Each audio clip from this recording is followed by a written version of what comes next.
Hi everyone, my name is Vanessa Mendiola, and for my podcast today, I want to discuss cases that involved our public school system and the First Amendment. I want to focus on historical court cases like Tinker versus Des Moines Independent Community School District and Bethel versus Fraser. The First Amendment protects our rights for freedom of speech, press, religion, assembly, and petition.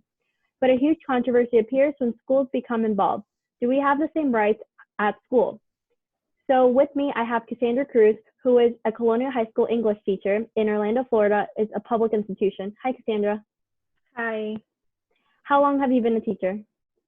So I'm finishing up my first year. And what is your current age demographic that you teach? Currently, it's 10th graders, but I do have background with middle schoolers as well. And during my internship, that's where I was focusing, but I've also been spread around through a lot of different grade levels, but those are the main focuses. Awesome. Thank you for being here today. Thank you for having me. So specifically in Tinker versus Des Moines Independent Community School District, in December 1965, a group of students in Des Moines held a meeting in the home of 16-year-old Christopher Eckhart to plan a public showing of their support for a truce in the Vietnam War. They decided to wear black armbands throughout the holiday season and to fast on December 16 and on New Year's Eve. The principal of Des Moines School learned of the plan and met on December 14th to create a policy that stated that any student wearing an armband would be asked to remove it, with refusal to do so resulting in suspension. So on December 16, 2 students wore the armbands to school and were sent home. The following day, John Tinker did the same with the same results. The students did not return to school until after New Year's Day, the planned end of the protest. Through their parents, students sued the school district for violating the students' right of expression and sought injustice to prevent the school district from disciplining the students. So, in conclusion, the opinion was 7-2 majority. The Supreme Court held that the armbands represented pure speech that is entirely separate from the actions or conduct of those participating in it. The court also held that students did not lose their First Amendment rights to freedom of speech when they stepped onto school property. In order to justify the suppression of speech, the school officials must be able to prove that the conduct in question would materially and substantially interfere with the operation of the school. In this case, the school district's action evidently stemmed from fear of possible disruption without actually having disruption. So my question to you is, do you think that students and faculty have the same rights at schools when it comes to the First Amendment? So for me, this is like loaded and has a lot of different dynamics to it. I'm going to start off with just students first. For students, I think they should have the right to practice the First Amendment. Just because we are molding them into citizens of the United States, and they have the right to practice the First Amendment. I do agree with the fact that if it interferes, that's where the line has to be crossed. But I think a lot of people kind of get like, this is my opinion, confused with what is actually protected from the First Amendment. So there's a lot of things that we're obviously going to be talking about in this podcast that aren't covered in the First Amendment and therefore should not be allowed. But when it comes to students, I think they have every right.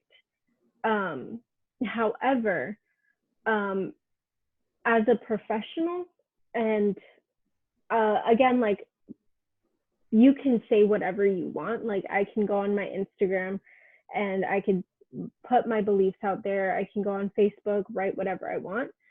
But as a professional, being an educator in a classroom, I think I have the ability to educate the students, not to put my opinion into their heads. That's the beauty of education. You give them the information, they get to like create their own beliefs about it. And that's our sole purpose, is to just educate them, give them the information for them to then create their own beliefs. So for that reason, I think it's right that as faculty, we have to stay guarded and kind of have to be careful. And again, in some classrooms, that's a lot easier. If you're a math teacher, you won't ever be talking about politics. With science, there might be some things that like maybe certain things aren't allowed because the government isn't allowing it. But obviously in classes like history where it's surrounded by politics, I think you just, as a professional, you have to be aware of your situation. And I think as an educator, you are a little bit more under the spotlight with that. But I would still view it as any normal professional. I would assume that in a 9-to-5 office job in a cubicle, you're not going to be sporting all these, like, all your beliefs all over the place, because it's just not professional, and we try to keep things as professional as possible.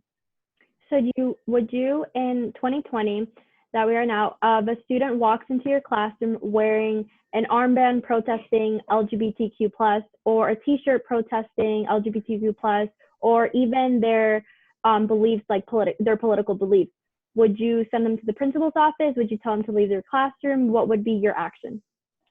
This is where we have to realize what is covered under the First Amendment and what isn't covered. Is if it's pro, and this is gonna sound a little bit messed up, but this is our Constitution. This is what is a part of the first 10 amendments, the Bill of Rights, that we are supposed to uphold. So if it is vulgar, if it's a threat, if it is obscene, it is not covered under the First Amendment. But if it's promoting peace, why not? Like, you can put whatever you want as long as it's peaceful. If a student comes in with a pride shirt on, I'm not gonna knock them for it. Like, again, this is also another thing, like, as an educator, me personally, I would probably wear a pride shirt because I know I have multiple students who are part of the LGBTQ community. And as an educator, I want them to feel comfortable in my classroom.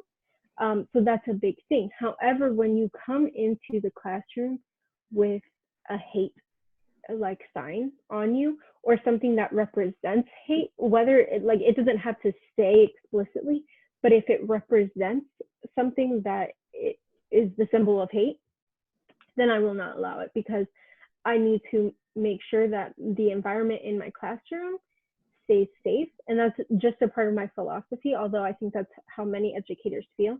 If the classroom itself, if the environment isn't comfortable and not condoning a learning environment, then learning's not going to be like happening.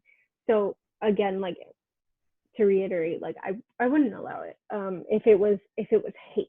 But again, if it was promoting peace, of course, whatever you want to wear.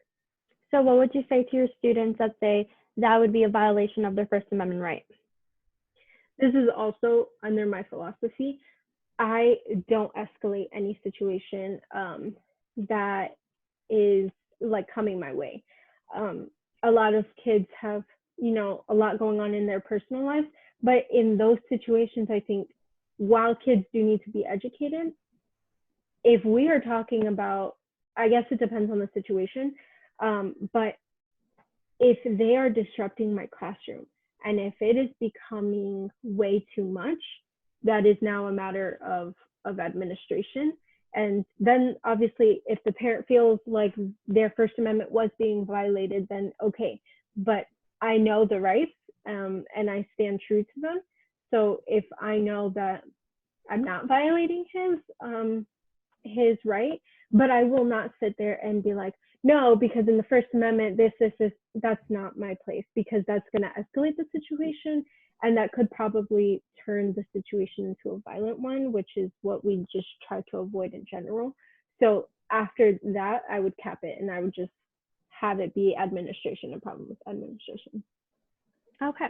So this goes into our second case that we're going to be talking about today, which is Bethel School District versus Frazier.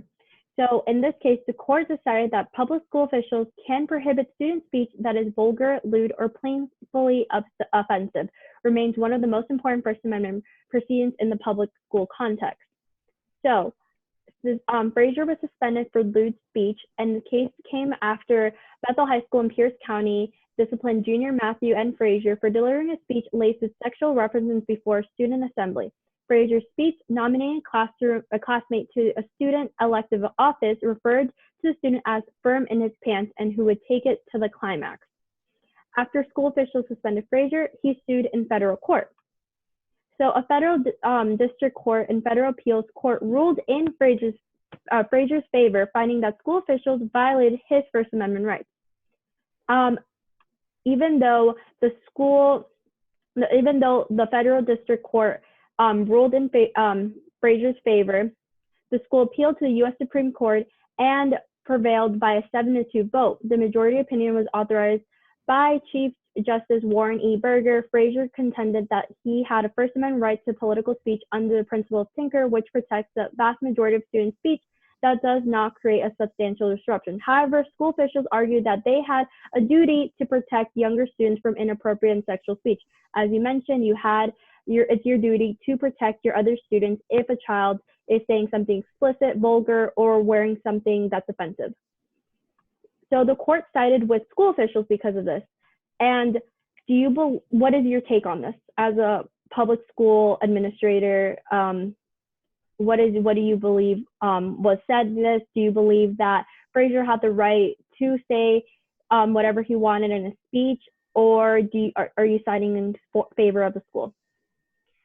So again, this is where like lines get kind of blurred. Whatever Frazier's beliefs were, if it was in a tight-knit, like with his friends, if he had it on Instagram, TikTok, Twitter, that's cool. Whatever you want to say. His personal platform and not going on in front of the student body and saying sexual innuendos. And even though he didn't explicitly say it, he had intention of delivering a different message. Exactly. And that's where the line is crossed. And it's not a matter of he put other kids at risk. It was how vulgar it was. You can't be allowed to say just whatever you want. And that kind of sounds weird because it's like, well, this is freedom of speech, but there's an extent to everything. You just can't be blabbing your mouth out and making the entire, especially when it's a speech in an assembly, where I'm sure there was no reason for him to be talking about it in the first place. But I'm sure a lot of people felt really uncomfortable. Like, you don't know people's past traumatic experiences. You can't just say things without thinking about them. And I definitely am glad that it was taken even further so that the school's voice could be heard, because that wouldn't have flown with me. Like, I would not have allowed that at all. Awesome. Well, thank you so much for joining my podcast today. I'm glad that we were able to discuss two different cases, one in which it ruled in the student's favor and the other in which it ruled in the school's favor. Thank you so much, Sandra. Thank you.